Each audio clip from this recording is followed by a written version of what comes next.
വൃക്കകളെ affect ചെയ്യുന്ന രോഗങ്ങൾ എന്തൊക്കെയാണ്?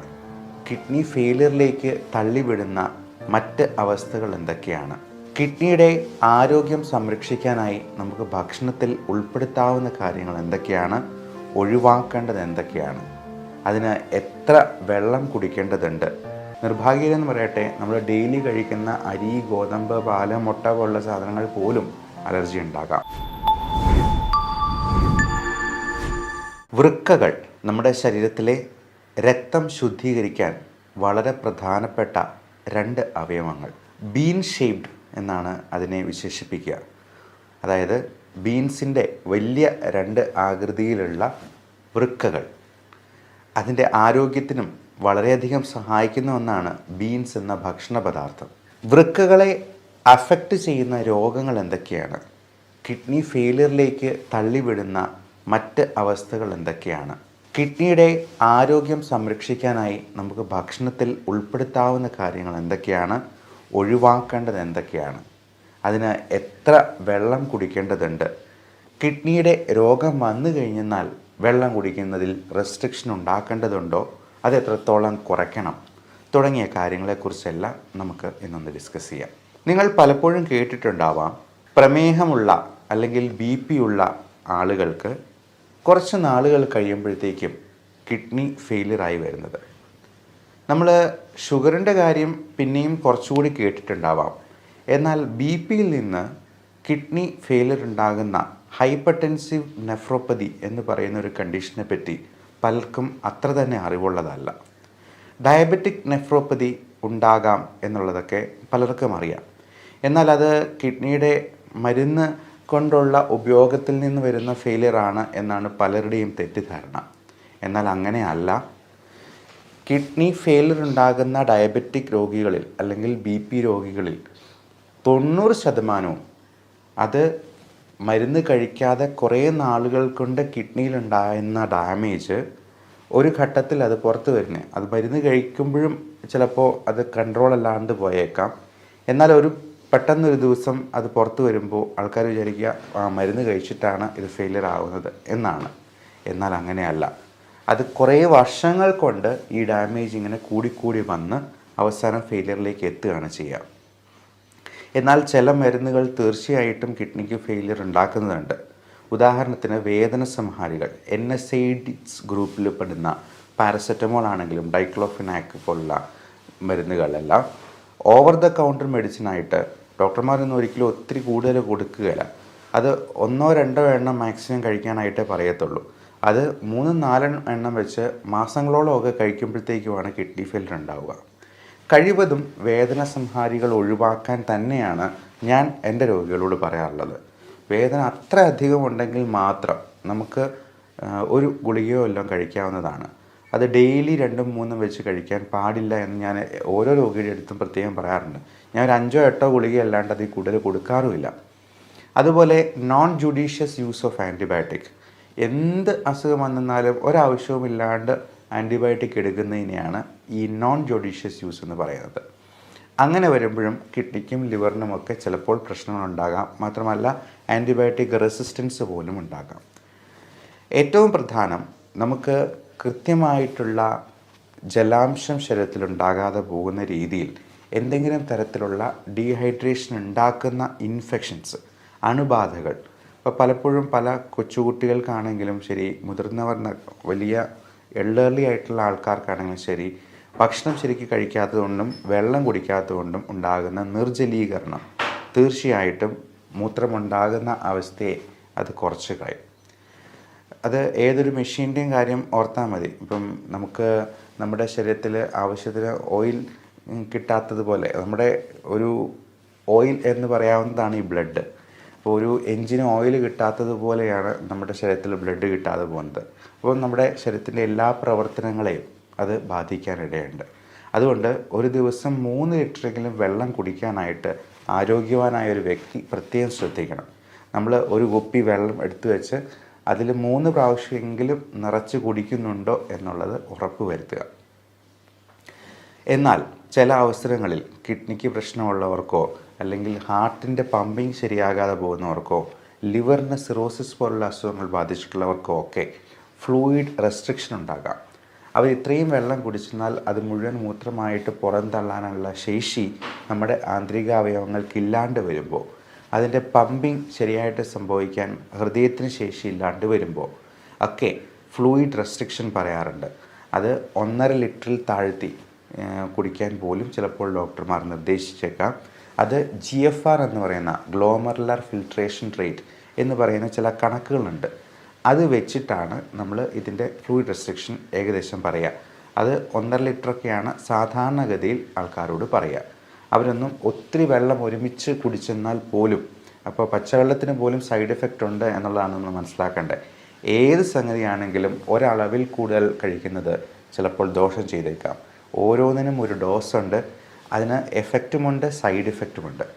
അപ്പോൾ ഈ പച്ചവെള്ളമാണെങ്കിൽ പോലും ഇത്രയും ലിറ്റർ കണക്കിന് നമ്മളൊരു വാശിക്ക് കുടിച്ച് കഴിഞ്ഞിട്ടുണ്ടെങ്കിൽ ചിലപ്പോൾ പൾമണറി എഡിമ പോലുള്ള കോംപ്ലിക്കേഷനിലേക്ക് അത് നയിക്കുകയും പെട്ടെന്ന് ഹാർട്ട് അറ്റാക്കോ ഒക്കെ ഉണ്ടാകാനായിട്ടുള്ള സാധ്യത പോലുമുണ്ട്. ശ്വാസമുട്ടൽ കൂടി അത് കാർഡിയോ പൾമണറി അറസ്റ്റിലേക്ക് നയിക്കാനായിട്ടുള്ള സാധ്യതയുണ്ട്. അപ്പോൾ ഇങ്ങനെയുള്ള കാര്യങ്ങളെല്ലാം ഡോക്ടറോട് ചോദിച്ച് കൃത്യമായിട്ട് ചോദിച്ച് മനസ്സിലാക്കുക, അറിയുക. അങ്ങനെ അതനുസരിച്ച് നമ്മൾ ഈ വെള്ളം കുടിക്കുന്നതിലാണെങ്കിലും റെസ്ട്രിക്ഷൻ കൊണ്ടുവരിക. ഇനി ഇതിന് കഴിക്കാവുന്ന ഭക്ഷണങ്ങൾ എന്തൊക്കെയാണ് എന്ന് നോക്കാം.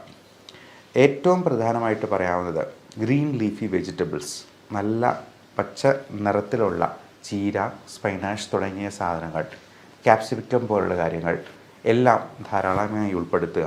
നല്ല ഫ്രൂട്ട്സ് കഴിക്കുക. അത് ഒത്തിരി മധുരമുള്ള ഫ്രൂട്ട്സ് അല്ല, അധികം മധുരമില്ലാത്ത പഴങ്ങൾ. ഇപ്പോൾ കുക്കുംബർ പോലുള്ളതോ വെയിറ്റ് കുറയ്ക്കാൻ ഒതുങ്ങുന്ന രീതിയിലുള്ള പഴങ്ങളോ ഒക്കെ വളരെ നല്ലതാണ് ഡയബറ്റിക് ആയിട്ടുള്ള രോഗികൾക്കുമൊക്കെ. അതേപോലെ തന്നെ നമുക്ക് പേരയ്ക്ക, തണ്ണിമത്തൻ തുടങ്ങിയവയൊന്നും വലിയ മധുരമുള്ളതല്ല. ഇപ്പോൾ ഡയബറ്റിക് രോഗികളാണെങ്കിലും ഒരു പരിധിയിൽ കൂടുതൽ നമ്മൾ ഈ ചെറുപഴങ്ങളൊന്നും കഴിക്കുന്നത് നല്ലതല്ല.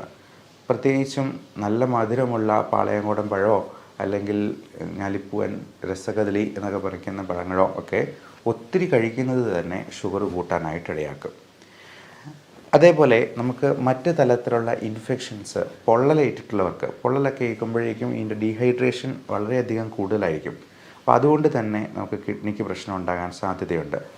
അതുപോലെ വളരെ സിവിയർ എക്സസൈസ് ചെയ്യുന്നവർക്ക് ജലാംശം കുറഞ്ഞു പോകാം. മാത്രമല്ല ക്രിയാറ്റിൻ ഉണ്ടാകുന്ന നമ്മുടെ ശരീരത്തിൽ ആ സമയത്ത് ഒത്തിരി കൂടുന്നുണ്ട്. ഒത്തിരി സിവിയർ എക്സസൈസ് ചെയ്യുന്നവരാണെങ്കിൽ അതിനനുസരിച്ച് നന്നായിട്ട് വെള്ളം കുടിക്കാൻ നോക്കുക. അല്ലാന്നുണ്ടെങ്കിൽ ചിലപ്പോൾ ക്രിയാറ്റിൻ്റെ അളവ് ചിലപ്പോൾ കൂടുതൽ കാണിച്ചേക്കാം. അതുപോലെ തന്നെയാണ് ഒത്തിരി പ്രോട്ടീൻ പൗഡർ കഴിക്കുന്നവർ. ഭയങ്കരമായിട്ട് പ്രോട്ടീൻ അടിച്ച് കയറ്റുമ്പോൾ നമ്മൾ ഈ വിപണിയിലൊക്കെ കാണുന്ന പലതരത്തിലുള്ള പ്രോട്ടീൻ പൗഡറുണ്ട്. അപ്പോൾ അങ്ങനെയുള്ള അൺനാച്ചുറൽ പ്രോട്ടീൻ പൗഡർ കഴിക്കുമ്പോഴത്തേക്കും നമ്മൾ ഈ ഒരു കാര്യം കൂടി അതിൻ്റെ കൂടെ ശ്രദ്ധിക്കേണ്ടതുണ്ട്.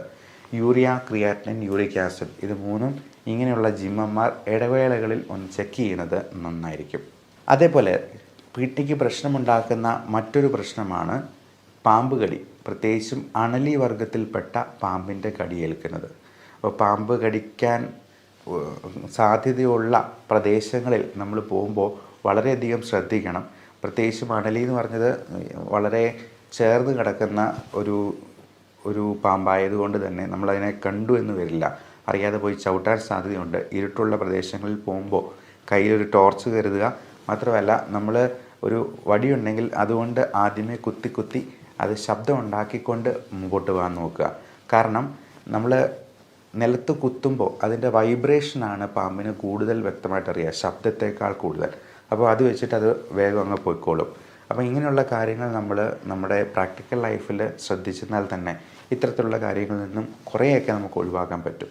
അപ്പോൾ അണലി വർഗത്തിൽപ്പെട്ടതാണെങ്കിൽ ഇന്നലെ ഒരു അമ്മച്ചിയെ കോബ്ര, അതായത് മൂർഖൻ കടിച്ചിട്ട് കൊണ്ടുവരികയുണ്ടായി. ആൻറ്റിവെനമൊക്കെ കൊടുത്തു വിട്ടു എന്ന് പറഞ്ഞെന്നാലും നമുക്ക് ഉറപ്പിക്കാൻ പറ്റില്ല അത് എത്രത്തോളം റെസ്പോണ്ട് ചെയ്യും എന്നുള്ളതൊക്കെ. ഇങ്ങനെയുള്ള അവസരങ്ങൾ ഒഴിവാക്കുകയാണ് എപ്പോഴും നമ്മൾ ശ്രദ്ധയിൽ പുലർത്തേണ്ടത്. പാമ്പ് കടി ഏൽക്കാതിരിക്കാനായിട്ടുള്ള എല്ലാ മുൻകരുതലുകളും നമ്മൾ നോക്കുക. അടുത്ത കാര്യം, നമുക്ക് ഈ ഭക്ഷണത്തിൽ കഴിക്കാൻ പാടില്ലാത്തത് എന്തൊക്കെയാണ് കിഡ്നീസിൻ്റെ സംരക്ഷണത്തിന് വേണ്ടി. ഇതിൽ ഏറ്റവും പ്രധാനമായിട്ട് പറയാനുള്ളത് നമുക്ക് ഉപ്പിൻ്റെ ഉപയോഗം പരമാവധി കുറയ്ക്കുക എന്നുള്ളതാണ്. 2, പഞ്ചസാര. ഇത് രണ്ടും വൈറ്റ് പോയിസൺ ഗണത്തിൽ തന്നെ പെടുത്താവുന്നതാണ്. ഒരുപാട് ബേക്കറി സാധനങ്ങളും മൈദ അടങ്ങിയിട്ടുള്ള ഭക്ഷണ സാധനങ്ങളും, മൈദ അടങ്ങിയിരിക്കുന്ന പൊറോട്ട മാത്രമല്ല ബ്രെഡ്, ബണ്ണ് തുടങ്ങിയ സാധനങ്ങളെല്ലാം നമുക്ക് ഹൈ ഗ്ലൈസീമിക് ഇൻഡെക്സ് ഉള്ളതാണ്. ഇതൊക്കെ കിഡ്നിയുടെ പ്രവർത്തനത്തിന് അത്ര നല്ലതായിട്ടുള്ള കാര്യങ്ങളല്ല. അതുപോലെ റെഡ് മീറ്റ് ഗണത്തിൽപ്പെടുന്ന high animal protein, red meat എന്ന് പറയുമ്പോൾ അത് മട്ടൺ, പോർക്ക്, ബീഫ് തുടങ്ങിയവയെല്ലാം റെഡ് മീറ്റ് ഗണത്തിൽപ്പെടുന്നതാണ്. തുണ്ടൻ മീൻ പോലും റെഡ് മീറ്റിലാണ്. ചെറുമീനുകളാണ് നമ്മുടെ ആരോഗ്യത്തിന് ഏറ്റവും നല്ലത്. മത്തി, അയല തുടങ്ങിയവയൊക്കെ കറി വെച്ച് കഴിക്കുന്നതാണ് ഏറ്റവും ഉത്തമം. നമുക്ക് കാശും ലാഭിക്കാം, ആരോഗ്യം സംരക്ഷിക്കാം. അപ്പോൾ ഇത്തരത്തിൽ ഭക്ഷണം ഒന്ന് ക്രമീകരിക്കുക, നന്നായിട്ട് വെള്ളം കുടിക്കുക. കിഡ്നിയെ അഫക്റ്റ് ചെയ്യുന്ന ചില ഓട്ടോ ഇമ്മ്യൂൺ ട്രിഗറിങ് ഫാക്ടേഴ്സ് ഉണ്ട്. പ്രത്യേകിച്ചും IgA നെഫ്രോപ്പതി എന്നൊക്കെ പറയുന്ന ചില conditions, auto immune conditions, cystic kidney diseases. അപ്പോൾ ഇതിനൊക്കെ പലതരത്തിലുള്ള ഭക്ഷണങ്ങൾ പോലും കാരണമായേക്കാം. അതെന്താണ് കാരണം, നമുക്ക് എന്താണ് ഇൻടോളറൻസ് ഉണ്ടാക്കുന്നത് എന്നുള്ളത് കൃത്യമായിട്ട് കണ്ടുപിടിക്കാൻ ഇന്ന് ഒരു ടെസ്റ്റ് അവൈലബിൾ ആണ്. ആൻറ്റിജൻ സ്കിൻ പ്രിക്ക് ടെസ്റ്റ് എന്ന് പറയും. നമ്മൾ 71 അലർജൻസ് പാനലായിട്ട് ഇങ്ങനെ കയ്യിൽ വരച്ച് ഓരോ ഭക്ഷണത്തിൻ്റെയും റിയാക്ഷൻ വെച്ചിട്ട് നമുക്ക് കൃത്യം പറയാൻ പറ്റും എന്തിനോടാണ് നമുക്ക് അലർജി ഉള്ളത്. നിർഭാഗ്യമെന്ന് പറയട്ടെ, നമ്മൾ ഡെയിലി കഴിക്കുന്ന അരി, ഗോതമ്പ്, പാല്, മുട്ട പോലുള്ള സാധനങ്ങൾ പോലും അലർജി ഉണ്ടാകാം. അപ്പോൾ ഗോതമ്പിൻ്റെ അലർജിക്ക് നമ്മൾ ഗ്ലൂട്ടൻ ഇൻടോളറൻസ് എന്ന് പറയും. പാലിൻ്റെ അലർജിക്ക് ലാക്ടോസ് ഇൻടോളറൻസ് എന്ന് പറയും. ഇത് നോക്കിയാലല്ലാണ്ട് നമുക്കറിയാനേ പറ്റില്ല. നമ്മൾ ഡെയിലി ഇത് കഴിച്ചുകൊണ്ടിരിക്കും. ഇത് പലതരത്തിലുള്ള അലർജിക് പ്രോബ്ലംസും ഓട്ടോ ഇമ്മ്യൂൺ ട്രിഗേഴ്സ് മൂലമുണ്ടാകുന്ന മറ്റ് ഓട്ടോ ഇമ്മ്യൂൺ കണ്ടീഷൻസും ഒക്കെ ഉണ്ടാകാം. ഈ ഓട്ടോ ഇമ്മ്യൂൺ കണ്ടീഷൻ എന്ന് പറയുന്നത് നമ്മുടെ ശരീരത്തിലെ കോശങ്ങൾക്കെതിരെ നമ്മുടെ ശരീരം തന്നെ ആൻറ്റിബോഡീസ് ഉൽപ്പാദിപ്പിച്ച് പ്രതികരിക്കുന്ന ഒരവസ്ഥയാണ്. അപ്പോൾ ഇത്തരത്തിലുള്ള ടെസ്റ്റുകൾ അവൈലബിൾ ആണ്. ഇതിൽ ഒഴിവാക്കാൻ പറ്റാത്ത കാര്യങ്ങൾക്ക്, ഉദാഹരണത്തിന് പൊടി അല്ലെങ്കിൽ പുക. ഈ പൊടിയിൽ തന്നെ 3 തരത്തിലുള്ള ചെള്ളുകളുണ്ട്, ഡസ്റ്റ് മൈറ്റ്സ് എന്ന് പറയും. അതുപോലെ പല തരത്തിലുള്ള ഫംഗസ് ഉണ്ട്. അതൊരു 3-4 ടൈപ്പ് ഫംഗസ് നമ്മൾ ഈ ടെസ്റ്റിൽ നോക്കാറുണ്ട്. അപ്പോൾ അതിലേതാണ് പ്രശ്നമെന്ന് നോക്കി അതിന് ഇമ്മ്യൂണോതെറാപ്പി എന്ന് പറയുന്ന ഒരു പുതിയ മോഡ് ഓഫ് ട്രീറ്റ്മെൻറ്റ് ഉണ്ട്. നിങ്ങൾ അടുത്തിടെ മനോരമ പത്രത്തിൽ ജൂലൈ 6 മനോരമ പത്രത്തിൽ വായിച്ചിരിക്കും. ഇമ്മ്യൂണോതെറാപ്പി എന്ന് പറയുന്ന വളരെ അത്ഭുതകരമായിട്ടുള്ള ഒരു പുതിയ ചികിത്സയെപ്പറ്റി. അതുവഴി ക്യാൻസറിൽ നിന്നും മോചിതയായി വന്ന ഒരു ലേഡിയുടെ ഒരു കഥ ഫ്രണ്ട് പേജിൽ തന്നെ ഉണ്ടായിരുന്നു. അപ്പോൾ ഈ ഇമ്മ്യൂണോതെറാപ്പി എന്ന് പറയുന്ന ട്രീറ്റ്മെൻറ്റ് ഇങ്ങനെ പല അസുഖങ്ങൾക്കും നമുക്ക് ഉപയോഗപ്പെടുത്താവുന്നതാണ്. ഇങ്ങനെയുള്ള കാര്യങ്ങളെക്കുറിച്ച് നിങ്ങളെ ഡോക്ടറോട് ചോദിച്ച് മനസ്സിലാക്കുകയും ചെയ്യാം. ഇനി കിഡ്നിയുടെ ആരോഗ്യത്തിനായിട്ട് നമ്മൾ ചെയ്യേണ്ട കാര്യം, നന്നായി വെള്ളം കുടിക്കേണ്ടത് അത്യാവശ്യമാണ്. ഈ വെള്ളം കൂടി നമ്മൾ കിഡ്നിക്ക് രോഗമുണ്ടായി തുടങ്ങി എന്നറിഞ്ഞു കഴിഞ്ഞിട്ടുണ്ടെങ്കിൽ അതിൽ റെസ്ട്രിക്ഷൻ ഉണ്ടാക്കേണ്ടതാണ്. നമ്മൾ മൂത്രം ഒഴിക്കുമ്പോൾ ഇടയ്ക്കിടയ്ക്ക് മൂത്രത്തിൽ പതയുണ്ടോ എന്നുള്ളത് നോക്കുക. അങ്ങനെ സംശയമുണ്ടെങ്കിൽ ഒരു യൂറിൻ റൊട്ടീൻ എക്സാമിനേഷൻ നടത്തി ആൽബുമിൻ 2+നോ 3+നോ ഒക്കെ കാണുവാണെങ്കിൽ മൈക്രോ ആൽബുമിൻ യൂറിയ ഉണ്ടോ എന്നുള്ള ഒരു ടെസ്റ്റ് കൂടി ഒന്ന് നടത്തി നോക്കുന്നത് ഉചിതമായിരിക്കും. അതേപോലെ കൃത്യമായുള്ള ഇടവേളകളിൽ യൂറിയ, ക്രിയാറ്റിനിൻ, യൂറിക് ആസിഡ് തുടങ്ങിയവ നോക്കുക. അത് കൃത്യമല്ല എന്നുണ്ടെങ്കിൽ ഡോക്ടറോട് ചോദിച്ചതിന് വേണ്ട ക്രമീകരണങ്ങൾ നടത്തുക. ഇനി ഇതിന് കൊടുക്കാവുന്ന ചില മരുന്നുകളുമുണ്ട്. വളരെ സേഫായിട്ടുള്ള, സൈഡ് ഇഫക്റ്റ് ഒന്നുമില്ലാത്ത രീതിയിലുള്ള മരുന്നുകളാണ് നമ്മൾ കിഡ്നി പ്രശ്നമുള്ളവർക്ക് കൊടുക്കുക.